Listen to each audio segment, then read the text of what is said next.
오늘 주신 말씀을 가지고 시선, 마음이 머무는 곳이란 제목으로 여러분과 말씀 나누겠습니다. 우리 옆에 계신 분과 한번 인사했으면 좋겠습니다. 제가 설교 시간에 인사를 잘 시키는 않는데 그래도 우리 시간에 한번 인사했으면 좋겠는데, 하나님이 우리를 보고 계십니다. 이렇게 한번 인사하겠습니다. 그러므로 우리도 하나님만 봅시다. 이렇게 인사했으면 좋겠습니다. 그러므로 우리도 하나님만 봅시다. 네, 감사합니다. 여러분, 봅시다라는 이것, 바라보다라는 것, 이것 우리 시선이라고 이야기하죠. 제가 국어사전으로 시선이란 단어를 찾아봤습니다. 그랬더니 정의가 두 가지가 있더라고요. 첫 번째는 뭐냐면 눈이 가는 길, 그래서 눈의 방향해서 우리가 보통 우리말로 눈길 이렇게 표현하지 않습니까? 그런데 두 번째 뜻이 또 하나 있더라고요. 그게 뭐냐면 관심을 비유적으로 이르는 말이라고 되어 있습니다. 관심이 뭘까요? 이것도 제가 찾아봤습니다. 그랬더니 볼관자의 마음 심자, 다시 얘기하면 마음을 보다라는 의미가 있는 겁니다. 자, 이게 어떤 의미냐면 여러분, 우리 눈에도 길이 있다라는 겁니다. 그래서 그 눈이 바라보는 그 길을 쭉 따라가 보면 거기에 뭐가 있냐면 우리의 마음이 있답니다. 다시 얘기하면 우리가 매일 뭘 자주 보고 있느냐, 그 보는 것이 뭐가 된다는 거예요? 우리의 마음이 거기 있다. 마음이 있는 곳에 우리의 눈길도 간다라는 것을 분명하게 이야기합니다. 그래서 예수님께서도 이 마음과 눈의 관계를 아주 정확하게 짚어주셨는데, 그게 마태복음 6장 21절에서 22절까지의 말씀입니다. 우리 같이 한번 읽어보겠습니다. 시작. 내 보물이 있는 그곳에도 내 마음도 있느니라. 눈은 몸의 등불이니 그러므로 내 눈이 성하면 온몸이 밝을 것이요. 지금 예수님께서 말씀하신 게 뭡니까? 보물이 있는 곳에 뭐가 있다고요? 마음이 있답니다. 그런데 그 마음의 등불이 뭐냐라고 이야기했을 때 그게 눈이라고 이야기합니다. 자, 그러니까 마음과 그 눈은 별개로 나눌 수 있는 것이 아니라는 거예요. 항상 그 마음과 눈은 같이 간다라는 것을 알 수가 있습니다. 자, 그렇다면 오늘 여러분에 한번 더 여쭤봅니다. 여러분은 오늘 이 시간에 여러분의 마음은 어디에 있습니까? 그죠? 내 눈은 여기 있으니까 여기 있습니다. 이렇게 표현할 수 있겠지만, 실상 근데 마음이 오늘 예배는 드리고 있는데 몸은 여기 있는데, 만약에 여전히 우리 지난 한 주간의 문제 가운데 있다면, 아니면 오늘 이 예배 자리에 오기 전에 어떤 상황 문제 가운데 여러분의 마음이 있다면, 여러분 그렇다면 사실 그것은 시선이 여기 있지 않다, 우리의 마음의 중심이 여기 있지 않다라는 거죠. 그런 마음의 상태로 우리가 예배를 드린다면, 그렇다면 하나님이 기뻐하실까? 그러지 않다라는 겁니다. 여러분, 오늘 이곳은 예배, 하나님을 바라보는 것이어야 될 줄로 믿습니다. 다시 얘기하면 우리의 마음도 어디에 있어야 되는 거예요? 여기 있어야 합니다. 그렇죠? 하나님께 우리의 마음을 둘 때 비로소 시선이 하나님을 향했다라고 그렇게 말할 수 있다라는 것이죠. 여러분, 본문에서도 지금 내용이 뭐냐면, 우리가 신명기를 계속해서 제가 강조를 드리지만, 가나안 땅을 앞두고 있는 이스라엘 백성들에게 모세가 그 마지막 유언과도 같은 권면을 세 편의 설교를 통해서 하고 있는 거다라고 말씀을 드렸습니다. 근데 이 세 편의 설교, 이 신명기가 전체적으로 요구하는 것, 모세가 강조하는 건 딱 하나인데, 그게 뭐냐면 여호와 하나님을 경외하고 섬겨라, 이 내용입니다. 그렇죠? 여호와 하나님을 경외하십시오. 여호와 하나님 한 분만을 섬기십시오. 오늘 우리가 읽었던 말씀에도 계속해서 반복해서 나오는 이게 뭐예요? 여호와를 섬기고 여호와를 경외하고, 이것이 계속해서 반복해 나오는 것을 보게 됩니다. 다른 말로 이야기하면 여러분, 하나님의 자녀답게 사십시오라는 이야기예요. 왜 그러면 우리가 하나님의 자녀답게 여호와를 경외하며 섬기며 살아야 되는가? 이유는 하나입니다. 하나님이 그 섬김을 통해서 하나님만 기뻐하시기 위해서가 아니라, 실상은 하나님께 그렇게 명령하시는 이유는 오늘 저와 여러분이 행복한 삶을 살기를 원하시기 때문에 그래요. 다른 말로 이야기하면 여러분, 천국에서만 누릴 그것이 아니라, 우리를 구원하신 천국 티켓 주는 걸로 만족하시는 것이 아니라, 이 땅에 하나님의 백성으로, 하나님의 자녀로 행복한 삶을 살았으면 좋겠다. 그 유일한 방법이 뭐냐? 다른 방법이 없어요. 유일한 방법이 하나님의 자녀 되는 삶밖에 없기 때문에, 자녀답게 살아낼 때 비로소 그 행복을 누릴 수 있기 때문에 그렇게 우리 가운데 요구하신다는 겁니다.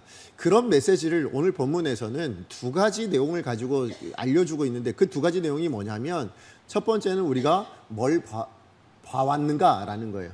우리가 하나님께서 뭘 보게 하셨는가라는 것을 한번 떠올리게 하고, 두 번째는 앞으로 그럼 우리는 뭘 보고 살아가야 되겠는가라는 것을 통해서 하나님께서 우리 가운데 기대하시는 마음, 아까 제가 말씀드렸죠. 시선이 뭐라고요? 눈이 가는 길, 그 길의 끝에 뭐가 있다고요? 마음이 있다라고 말씀을 드렸어요.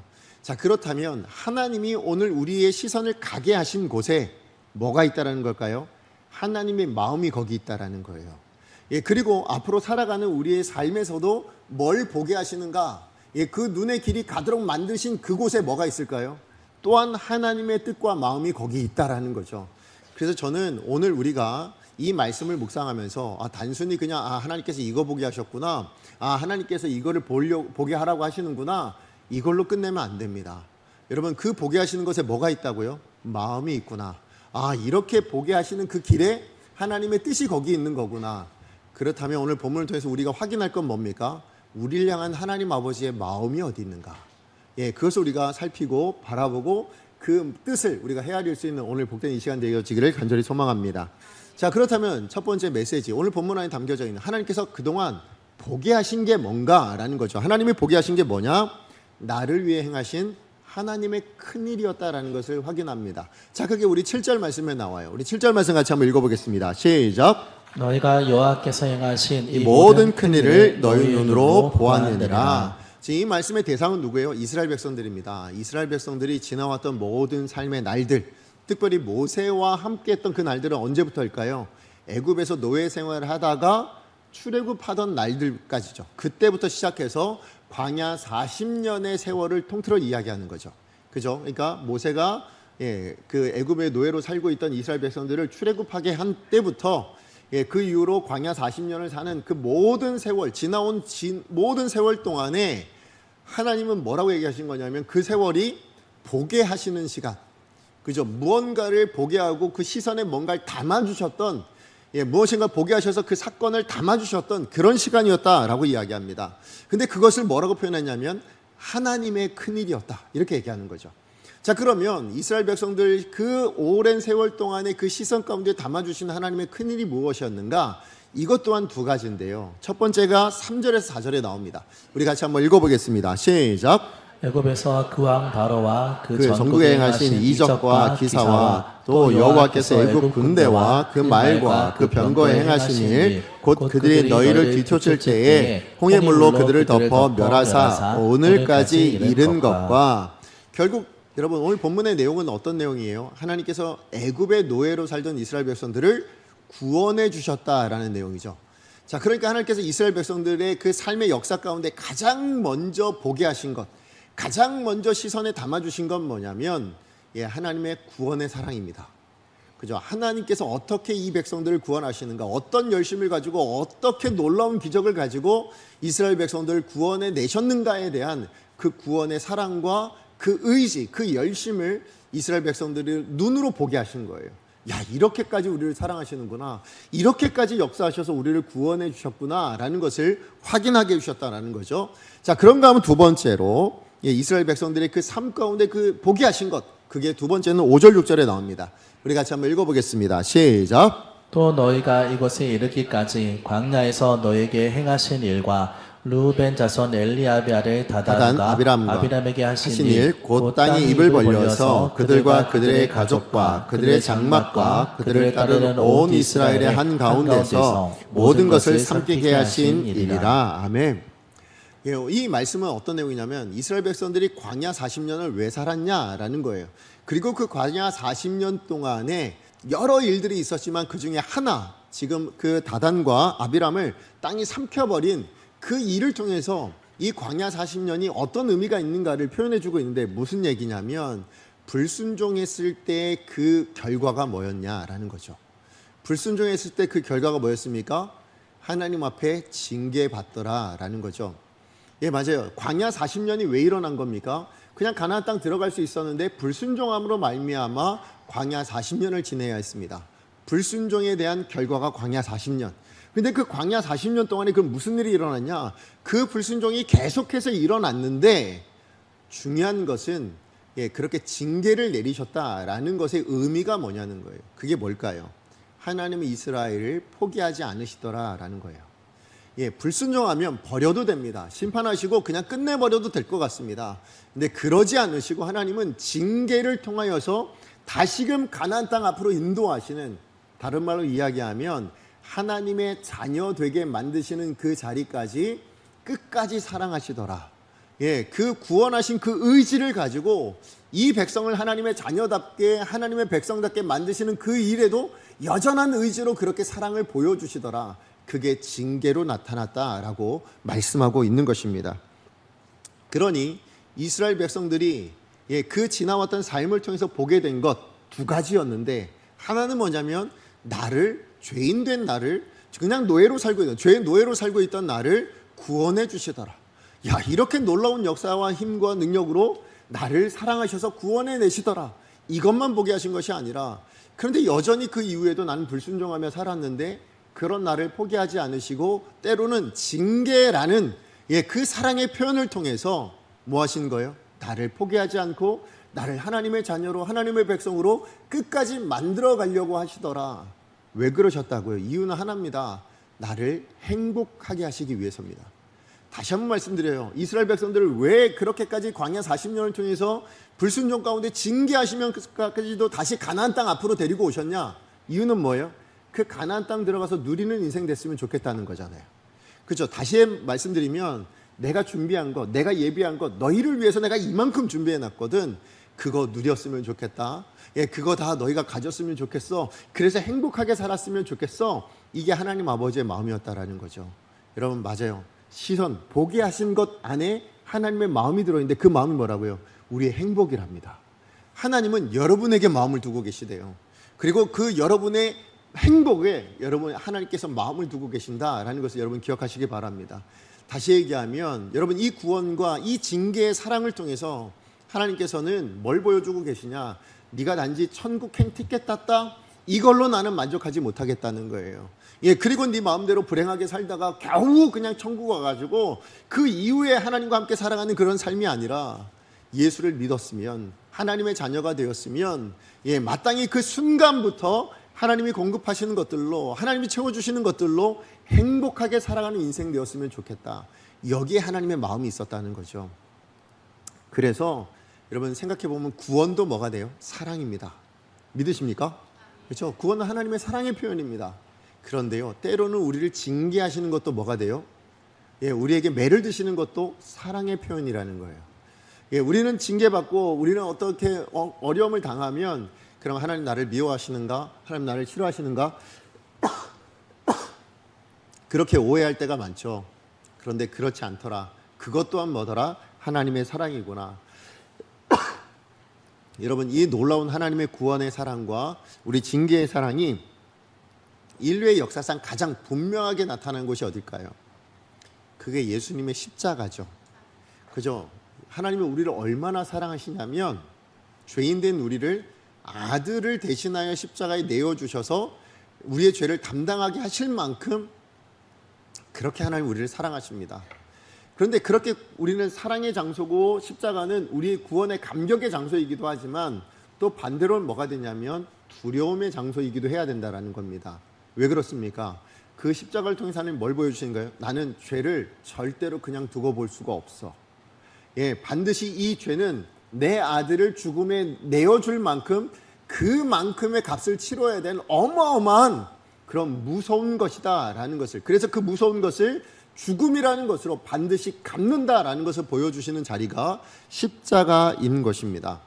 그래서 사도 바울도요, 하나님의 이 사랑과 이 사랑 안에 이 두 가지 면을 우리가 늘 같이 봐야 된다라는 것을 분명히 강조합니다. 그것이 로마서 11장 22절에 나오는데 우리 같이 한번 읽어보겠습니다. 시작. 그러므로 하나님의 인자하심과 준엄 하심을 보라. 넘어지는 자들에게는 준엄 하심이 있으니 너희가 만일 하나님의 인자하심에 머물러 있으면 그 인자가 너희에게 있으리라. 그렇지 않으면 너희도 지키는 바 되리라. 아멘. 바울이 분명하게 말씀하고 있는 바가 뭡니까? 우리가 보긴 봐야 되는데 뭘 봐야 된다고요? 인자하심만 봐서는 안 된대요. 반대로 또 여러분, 준엄하심만 봐서도 안 된다라고 이야기하십니다. 뭘 봐야 된다고요? 그 두 개를 동시에 볼 수 있는 눈, 그것이 우리 가운데 반드시 필요하다라는 것입니다. 여러분, 실상 근데 우리는 이 두 가지를 다 잊어먹고 사는 것 같아요. 하나님 우리 가운데 어떤 은혜를 베풀어 주시고 우리에게 어떻게 구원을 해주셔서 어떤 사랑 가운데 우리가 지금 이 자리에 있는지를 망각하기도 하고요. 더 나아가서 그런 우리에게 여전히 징계를 통해서라도 끝까지 하나님의 자녀 되게 하셔서 이 자리에 오게 하셨다라는 그 지나온 모든 세월 가운데 있는 그 하나님의 역사하심, 하나님의 그 큰일들을 우린 매일 잊어버리고 사는 것 같습니다. 그렇게 우리의 시선을 거기다 두지 못할 때 여러분 무슨 일이 일어나냐? 우리는 예수를 믿는다 하지만 실상은 하나님을 온전히 경외하지도 못하고 온전한 하나님의 사람답게 살아내지도 못하게 된다라는 겁니다. 다시 얘기하면 우리의 시선이 하나님이 이렇게 나를 구원하셨어? 그리고 그 의지와 사랑으로 여전히 징계를 통해서라도 내가 죄의 자리에 있지 않게 만드시고 하나님의 선하신 자리, 하나님 원하시는 자리로, 그 거룩한 자리로 인도하고 계신다라는 것을 지나온 우리의 삶의 자리에서 확인하지 못하고 바라보지 못하는 사람, 그걸 기억하지 못하는 사람은요, 지금 이 현실에서 하나님의 사람으로 온전히 살 수가 없다라고 이야기를 하는 겁니다. 그러면 여러분, 우리가 가장 먼저 시선을 둬야 될 건 우리 지나왔던 삶에 하나님이 여러분을 어떻게 구원하셨는가를 보실 수 있어야 돼요. 그리고 그 구원만 볼 것이 아니라 그렇게 나를 사랑하셔서 이것만 볼 것이 아니라 하나님이 나를 어떤 징계 가운데 하나님의 사람으로 인도하고 계신지 그 준엄하신 하나님도 우리가 바라봐야 될 줄로 믿습니다. 그럴 때 뭡니까? 지금 이 순간에 우리가 하나님의 사람으로 온전히 살아낼 수 있는 분명한 이유가 되고, 더 나아가서 그렇게 우리가 하나님의 사람으로 온전히 살아낼 때 어떤 결과가 주어지냐면 하나님께서 우리 가운데 예비하신 놀라운 축복을 누릴 수 있는 인생이 될 수 있다는 거예요. 그래서 하나님께서 가장 먼저 보게 하신 건 뭐예요? 여러분, 지나왔던 우리의 삶 안에 하나님이 어떻게 여러분을 사랑하셨는지 보셔야 될 줄로 믿습니다. 더 나아가서 그 삶의 자리에서 하나님 어떤 의지를 가지고 열심을 가지고 사랑을 가지고 하나님의 사람으로 포기하지 않고 이 자리까지 이끌어 오셨는가를 여러분 반드시 그 준엄하신 하나님의 징계를 통한 사랑도 우리가 확인할 수 있어야 될 줄로 믿습니다. 이 두 가지를 동시에 보실 때 비로소 온전한 신앙생활을 할 수 있다는 것 기억하셨으면 좋겠어요. 자, 그런가 하면 오늘 하나님께서 보기를 원하는 건 뭐냐? 그러면 우리가 이제 앞으로 남은 우리 현실 가운데 살아가는 우리 인생 가운데 하나님 뭘 보기를 원하시는가 했을 때 그 보아야 될 것은 하나입니다. 뭐냐면 하나님만 보기를 원하세요. 과거에 하나님께서 어떻게 행하셨는가를 먼저 봐야 된다 얘기했어요. 왜요? 그걸 통해서 내가 거룩하게 살아야 되는구나, 하나님의 자녀답게 살아야 되구나 라는 어떤 동기부여가 되잖아요. 자, 그런데 그렇게 봤으면, 그런 동기부여를 받았으면 그 다음에 우리가 봐야 될 건 뭐냐? 남은 우리 인생 가운데 봐야 될 건 뭐냐? 그것은 바로 하나님인데, 그래서 오늘 본문에서 어떻게 표현하고 있냐면 먼저는 그 하나님을 보기 전에 하나님 주실 가나안 땅을 먼저 보라고 이스라엘 백성들에게 이야기합니다. 자, 그게 10절 11절 말씀이에요. 우리 같이 한번 읽어보겠습니다. 시작. 내가 들어가 차지하려 한 땅은 내가 나온 애굽 땅과 같이 아니하니 거기에서는 너희가 파종한 후에 발로 물대기를 채소밭에 낸 것 같이 하였거니와 너희가 건너가서 차지할 땅은 산과 골짜기가 있어서 하늘에서 내리는 비를 흡수하는 땅이요. 오늘 이 말씀을 통해서 분명하게 대조를 하고 있는데 뭐냐면 너희가 구원받기 전에 살았던 그 애굽 땅과 그 다음에 구원받은 이후에 살아내야 될 하나님께서 예비하신 그 축복의 땅 가나안 땅은 엄연히 좀 다르다라는 것을 표현해 주고 계시죠. 근데 그 다름이 뭐냐면 여러분 오늘 본문에 보면 애굽은 뭐라고 이야기하냐면 발로 댐을 만들어서 그래서 살아가는 땅이라고 이야기합니다. 그렇죠? 이게 어떤 의미냐면 여러분 애굽에는 나일강이라는 마르지 않는 강이 있습니다. 그죠? 아주 풍부한 수자원이 있어요. 그래서 뭐 하냐면 관계수로만 잘 만들어서 그렇게 물을 대기만 하면 농사를 지을 수 있는 땅이라는 거예요. 그래서 뭐냐면 그 당시에는 발로 펌프질을 했어요, 노예들이. 그걸 통해서 물을 끌어오는 일들을 했었거든요. 그래서 발로 댐을 만든다 이런 표현이 있는 건데 다른 말로 이야기하면 이 애굽 땅은 어떤 땅이냐면 지금 이 시대의 삶의 모습과 똑같습니다. 뭐냐면 네가 노력하면 잘할 수 있어. 네가 노력하면 잘 살 수 있어. 네가 정말 애쓰고 수고하면 많은 것을 가질 수 있어 라고 이야기해 주는 곳입니다. 애굽은 그런 곳입니다.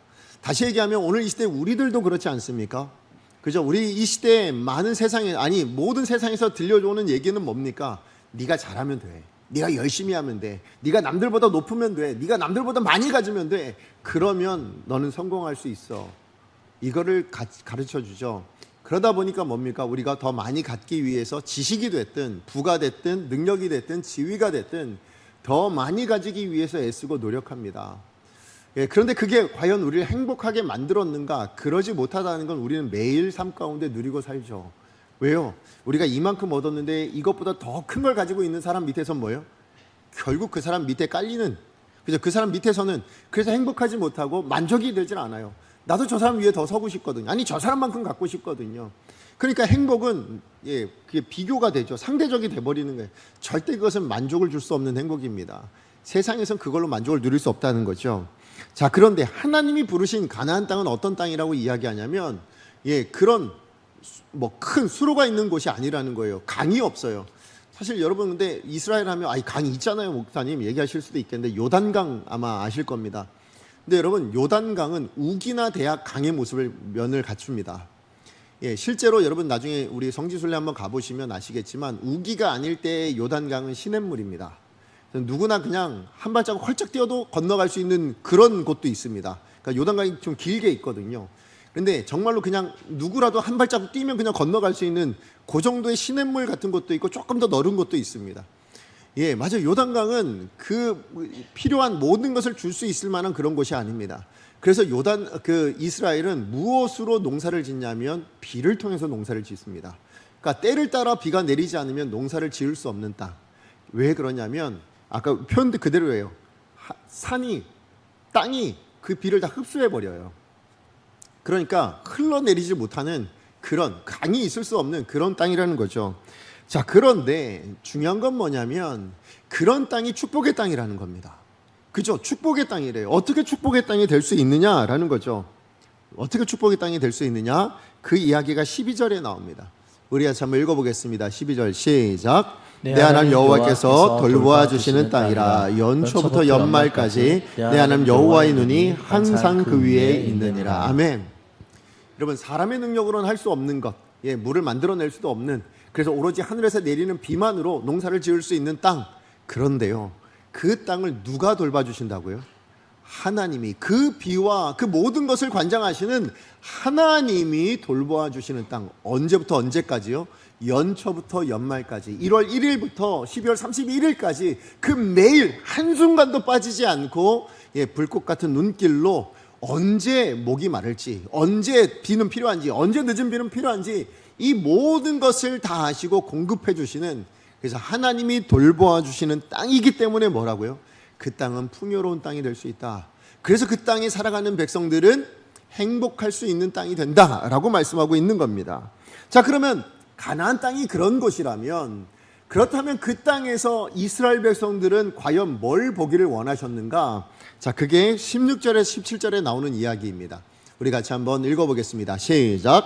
너희는 스스로 삼가라. 두렵건대 마음에 미혹하여 돌이켜 다른 신들을 섬기며 그것에 절함으로 여호와께서 너희에게 진노하사 하늘을 닫아 비를 내리지 아니하여 땅이 소산을 내지 않게 하심으로 너희가 여호와께 주신 아름다운 땅에서 속히 멸망할까 하노라. 지금 모세는 그 여호와의 눈이 항상 지키시고 돌봐주시는 그 가나안 땅에서 이제 들어가 살아야 될 이스라엘 백성들에게 지금 경고하고 있는 게 뭐예요? 가장 첫 번째가 너희는 스스로 삼가라 라고 말씀하고 있는 겁니다. 여기 나오는 이 삼가라 라는 말의 원어는 울타리를 쳐서 지켜내라 이런 의미예요. 울타리를 쳐서 지켜내야 될 것, 여러분 그게 뭘까요? 무엇에 울타리를 쳐서 우리를 지켜내야 되냐? 그게 바로 시선입니다. 우리의 시선을 어디다 둘 것인가? 울타리를 쳐서 분명하게 한 곳만 바라봐라, 그 얘기하고 있는 겁니다. 그럼 우리는 어느 곳을 봐야 될까요? 가나안 땅을 보라는 의미일까요? 아닙니다. 하나님께서 뭘 보길 원하시는 거예요? 하나님을 바라보길 원하시는 거예요. 세상 어떤 것에 마음을 뺏기지, 눈길 빼앗기지 말고 오직 하나님만 바라봐라. 그래서 뭔 얘기를 하고 있어요? 우상 이야기를 하고 있는 겁니다. 다른 신들, 다른 우상에게 눈길 빼앗기지 말고 거기에 시선을 분산시키지 말고 울타리를 쳐서 스스로 삼가해서 누구만 바라볼 수 있어야 된다고요? 하나님만 바라볼 수 있어야 된다는 거예요. 여러분, 실상 이스라엘 백성들의 처해진 현실을 보자면 하나님만 바라보는 게 쉽지 않아요. 왜냐하면 지금 이스라엘 백성들이 당면한 현실은 뭐냐면 가나안 땅을 이제 건너가야 될 상황이에요. 그렇죠? 근데 이것은 처음 있었던 일이 아니고 두 번째 일어난 일입니다. 처음은 언제 있었습니까? 광야 40년 전에 부모님 세대에서 일어났던 일입니다. 근데 그 부모님 세대는 똑같은 일을 겪었을 때 어땠냐면 그들의 시선이 가나안 땅 거주민에게 있었어요. 그래서 뭐가 됐냐면 너무 무섭다. 왜냐? 우리는 가진 게 없다. 저들은 성도 있고 군사력도 있고 무기도 있고 능력도 있다. 심지어 신체적으로도 우리는 감당이 안 되더라. 근데 우리는 모든 게 다 없다. 그런 우리는 메뚜기 같은 존재인데 어떻게 우리가 저들과 싸워 이길 수 있겠냐? 못 간다 해가지고 일어난 게 광야 40년이잖아요. 그때 부모 세대는 다 죽었습니다. 그런데 그렇게 40년 보내고 다시금 하나님께 인도해 주셔서 가나안 땅 앞에 섰는데, 그렇다면 그때 뭐예요? 하나님께서 무기를 좀 더 주시든가 군사력을 좀 더 갖추게 하시던가 아니면 뭔가 엄청난 능력을 좀, 아니면 이스라엘 백성 키라도 좀 엄청나게 키우시던가 그랬으면 좋겠는데 아무런 변화가 없어요. 1세대 때나 2세대 때나 동일한 상황 가운데 지금 가나안 땅을 마주보고 있는 겁니다. 자, 그럴 때 여러분, 그때 이스라엘 백성들의 관심이 어디 갈까요? 시선이 어디가 있겠습니까? 마음이 어디가 있겠습니까? 그 가나안 땅 거주민인 거예요. 여전히 똑같으니까. 전혀 다른 게 없으니까 우리가 어떻게 저들과 싸워 이길 수 있겠는가? 우리가 무엇을 가지고 저들과 싸우겠는가? 이것에 대한 근심 때문에 모든 기쁨과 즐거움을 잃어버릴 수밖에 없지 않습니까? 그런데 그것에 대해서 하나님께서 뭐라고 얘기하시냐면 그것 니들이 걱정할 게 아니라고 말씀하시는 거예요. 무슨 얘기냐면 너희가 걱정해야 될 바는 그게 아니다 라고 말씀하시는 게 오늘 본문의 이야기예요. 무슨 얘기냐면 너희들이 당면에 지금 눈앞에 보이는 그것에 시선 빼앗기지 말고, 그래서 그것에 시선을 빼앗길 것이 아니라 무엇을 바라봐야 된다고요? 하나님만 바라봐야 된다라는 거예요. 그러니까 진짜 싸움은 어디에서 싸워야 되냐? 무슨 싸움이어야 되냐면 여러분, 이스라엘 백성들이 가나안 백성들과의 싸움이 진짜 싸움이 아니래요. 그건 누가 하실 거냐면 하나님이 하실 거라서. 왜냐하면 하나님이 주시겠다고 약속하셨잖아요. 그죠? 그러면 누가 책임지실 거예요? 하나님이 책임지실 일이에요. 가나안 땅을 싸워서 차지하는 건 하나님이 하실 일이고요. 이스라엘 백성들에게 진짜 싸움은 뭐냐면 그 땅을 바라보거나 거기 있는 거주민을 바라보거나 그 현실을 바라볼 것이 아니라 그 현실 가운데 여전히 나와 함께 하시는 하나님만 바라보는 싸움, 그게 이스라엘 백성들이 해야 될 진짜 싸움이었다라는 거죠. 근데 이스라엘 백성들은 그걸 놓치는 거예요. 그래서 지금 모세가 뭘 꾸짖고 있냐면, 야, 니들은 걱정하지 않아도 되고 고민하지 않아도 되고 싸우지 않아도 될 것에 대해서 싸움하고 씨름하고 있는데 그거 말고 정작 너희가 씨름해야 될 것, 너희가 정작 싸워야 될 것, 그것은 전혀 신경도 쓰지 않고 있다. 이걸 꾸짖고 있는 겁니다. 그죠? 뭘 씨름해야 된다고요? 뭘 고민해야 된다고요? 내가 어떻게 하면 하나님을 더 바라볼 수 있겠는가? 어떻게 하면 내가 하나님의 말씀대로 순종하며 그 길을 걸어가겠는가? 내 인생을, 내가 내 눈길을, 내 삶의 길을 무엇을 바라본다고요? 하나님 바라보는 그 삶을 어떻게 살아가겠는가? 이 싸움이 진짜 우리의 싸움이다라는 것을 모세가 말씀하고 있는 것이죠.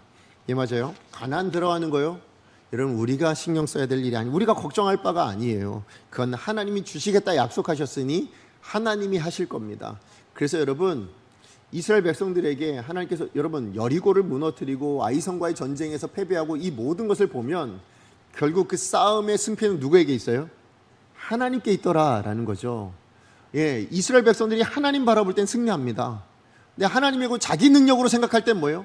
아무리 작은 아이성이라도 결국 패배하더라. 결국 하나님께서 뭘 말씀하시냐? 그 땅을 누리길 원하니 그러면 너희가 싸워야 될 건 그 땅에서 그 현실과의 싸움이 아니라 하나님을 바라보는 싸움이다 라는 것을 이야기하고 있습니다. 그러므로 여러분이 하나님을 바라볼 때 그때 뭐예요? 비로소 우리 하나님께서 누리시고자 하는, 하나님께서 주시고자 하는 그 모든 것을 누리게 되어질 줄로 믿습니다. 그런데 이스라엘 백성들이 그 싸움을 잘했냐? 그러지 못했다라는 게 우리가 알고 있는 성경의 역사죠. 이스라엘 백성들이 그 땅에 들어갔어요. 그래서 하나님께 정말로 약속하신 대로 그 땅을 다 차지하게 만드셨어요. 근데 문제는 뭐냐면 그 이후죠. 그 이후에도 여전히 우리의 삶의 시선은 하나님을 향해 있어야 되는데 이스라엘 백성들이 그 하나님을 바라보지 못하더라. 그래서 결국 뭐예요? 이 가나안 땅에서도 행복을 누리지 못하고 결국 쫓겨나고 결국 멸망당하는 일들이 일어나게 되더라라는 것을 이스라엘 역사가 보여줍니다. 왜 그랬을까요? 이스라엘 백성들이 들어갈 때 하나님 보고 들어가서 그 땅을 다 누렸어요. 근데 그 땅에서 이제 차지하고 살아가는 삶에서 또 실수한 게 뭐냐면 현실 바라본 겁니다. 어떤 현실을 바라봤어요? 이스라엘 백성이 이제 가나안 땅 들어가니까 농사 짓기 시작하게 되는 거예요. 근데 농사를 지으려고 보니 농사를 아무리 열심히 지어도 안 되더라는 거예요. 왜 안 됐을까요? 이스라엘 백성들은 농사 짓는 민족이 아닙니다. 그죠? 이스라엘 백성들은 유목하는, 양떼 치고요, 소떼 치는 그런 유목 민족이었다고. 그러니까 얼마나 아무리 노력해도 안 되죠. 그래서 옆에 원래 살던 원주민들을 바라보니 저 사람은 한 해 농사를 졌는데 100개를 맺고 있는 거예요. 나는 한 개도 못 맺겠는데. 그래서 묻는 거죠. 어떻게 하면 그렇게 농사를 잘 지을 수 있나요? 나도 저만큼 갖고 싶은데 라는 마음이 생기잖아요. 나도 이만큼 누리고 싶은데 라는 마음이 생기잖아요. 어떻게 하면 가질 수 있을까요? 물어봤더니 이 사람들이 하는 얘기가 뭐예요? 풍요의 신에게 잘 보여야 됩니다. 비의 신에게 잘 보여야 됩니다. 이렇게 얘기하는 거예요. 우리는 그래서 이렇게 농사를 잘 짓고 있는 겁니다. 이렇게 얘기하는 거죠. 그랬더니 이스라엘 백성들의 시선이 어디로 간 겁니까? 먼저는 주어진 현실에 이만큼, 내가 이만큼 더 갖고 싶고 내가 이만큼 더 누렸으면 좋겠어 해서 뭘로 가게 돼요? 결국 우상으로 넘어가더라는 거예요. 예, 결국 하나님에서 그 시선을 빼앗기게 되었을 때 뭐가 됩니까? 그들은 그 축복의 땅에서도 아무것도 누릴 수 없는 인생이 되더라. 망하는 인생이 되더라. 결국 뭘 확인하냐? 하나님은요, 이만큼을 누리라고 우리 가운데 가나안 땅을 주셨는데요, 우리 스스로가 하나님을 바라보지 못하고 그 싸움에서 실패함으로 말미암아 그 복을 우리 발로 차버리는 그런 인생이 되더라라는 것입니다. 말씀의 결론을 맺습니다. 여러분, 우리가 살아가고 있는 여러분의 주어진 현실들 있잖아요. 여러분, 또 이제 이 예배 마치고 가야 될 가정이든지, 우리 다음 날부터 출근하셔서 가셔야 될 직장이든지 사업장이든지, 우리 자녀들에게는 학교가 될 수도 있겠죠. 사실 그 모든 땅이, 여러분, 그 모든 삶의 현실이 하나님께서 여러분에게 왜 주셨는가, 하나님의 마음이 무엇에 있는가, 여러분 기억하십시오. 오늘 말씀을 통해서 보여주신 건 뭐냐면, 나 너희 거기 행복하라고 보냈어요. 행복한 삶을 위해서 가정을 주셨고요, 여러분 행복한 삶을 위해서 여러분에게 직장을 주셨고요, 여러분 행복한 삶을 위해서 여러분 학업을 주셨고, 그 모든 것을 다 주셨단 말이에요. 그런데 우리가 막상 그곳에서 하나님께서 기대하시는 그 행복이 아닌 뭐의 시선을 빼앗기기 시작하냐면 주어진 현실의 문제의 행복 뺏기기 시작합니다. 그죠? 부모님은 자녀에게 시선이 빼앗겨서 정작 누려야 될 행복을 누리지 못하는 인생이 되기도 하고요, 직장이나 우리 사업장에서는 뭐예요? 그 안에서 관계 문제뿐만 아니라 실질적으로 뭡니까? 우리가 가지고 싶어하는 어떤 부나 아니면 지위나 이런 것들의 시선이 빼앗겨서 뭡니까? 결국 행복을 누리지 못하는 인생이 되더라라는 거죠. 예, 맞아요. 우리의 시선이 결국 뭐가 되냐면 우리의 마음이 있는 곳이 됩니다. 그런데 하나님께서도 시선을 우리 가운데 두시면서 내 마음이 우리에게 있다라고 요구를 하시죠. 말씀을 하시죠. 그러면서 말씀하신 게 뭐냐면, 그래 내가 너희를 행복을 위해서 이만큼 준비해 놨어. 근데 이 행복을 누리기 위해서는 필요한 건 뭐냐? 너희의 마음이 누구에게 있어야 된다고요? 하나님께 있을 때 된대요. 그래서 우리의 시선이 뭘 봐야 되냐면 하나님을 봐야 된다라고 이야기하는 겁니다. 여러분, 이 하나님의 마음을 오늘 이 말씀을 통해서 여러분이 헤아려 주시기를 원합니다. 그리고 우리의 마음의 시선을 한번, 우리의 마음을 어디에 두고 있는가를 한번 여러분 스스로가 한번 돌아보셨으면 좋겠습니다. 여러분, 정말 가정에서 행복하십니까? 여러분, 정말 그렇게 사랑하시는 자녀들로 인해서 행복하십니까?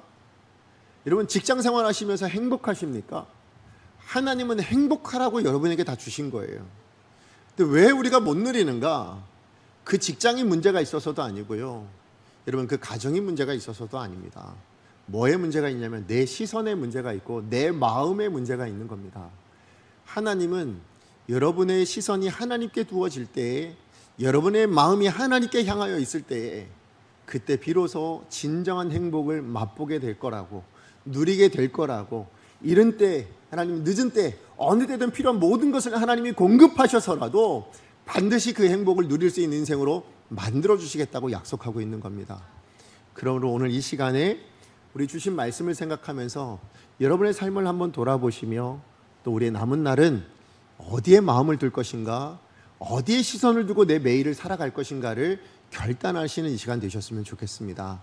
그래서 여러분 모두가, 여러분 오늘 8절 말씀에 보면 저희 강성교회 언젠가 한번 표로 삼았던 바로 그 주제 말씀이 거기에 있어요.